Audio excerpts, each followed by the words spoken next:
Good morning! Nandito na ako sa bandang lake. Basta nandito na ako sa loob ng school. Kasi Saturday ngayon and may makeup class kami sa food safety. Pero hindi ko alam kung tuloy. Kasi wala nang panibagong balita or announcement si sir sa Facebook group namin. And ngayon kasi doon sa makeup class namin, parang may long quiz. Long quiz kami. Kaya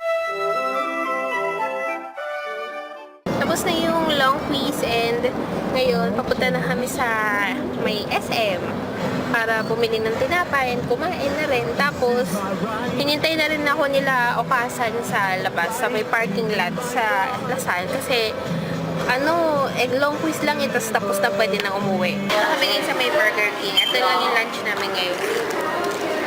Burger King, Whopper Junior, saka French fries, kain.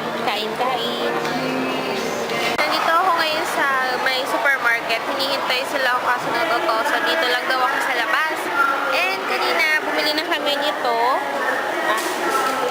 Gift para sa mga magbe-birthday na friends ko.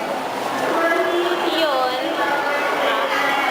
Ayun. Tapos ano na ngayon 1:10 na. Tapos para makauwi kami maaga, gusto ko matulog kasi pagod nga ngayong week lang.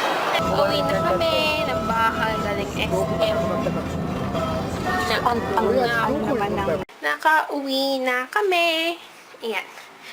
Yes. Pwede na akong matulog. And 1:45 ay 1:46 na. Nabihis na ako tas tulog. Later ulit. Medyo kakagising ko lang, kakain na kami ng dinner. Magsa-7 na ngayon. Ito, yung 555 na nasa kanan, binagoongan. Seafood binagoongan. Ayan, meron nakikita nyo, meron dyang fish na fillet, tapos may squid. Hindi ko alam kung ano to. Aalamin ko pa mamaya. Ayan. Kain tayo. Tapos na akong kumain. Yung binagoongan, seafood binagoongan na 555 tuna. Ay, 555 tuna. 555 na delata na can. First time ko siyang matikman ngayon. Tapos, okay lang yung lasa, pero nangingibabaw yung lasa ng pusit. Kasi may pusit, may fish sticks, may chunks, real chunks of tuna, tapos may yun lang, squid, fish sticks, tuna. Tapos gulay, may gulay na kasama. Ayun, more on, ang lasa niya ay pusit. Tapos, ngayon, ang dessert, pakwan. 4 to, tig-2 na lang kami niyo, Okasan. Kasi tapos sa Okasan eh.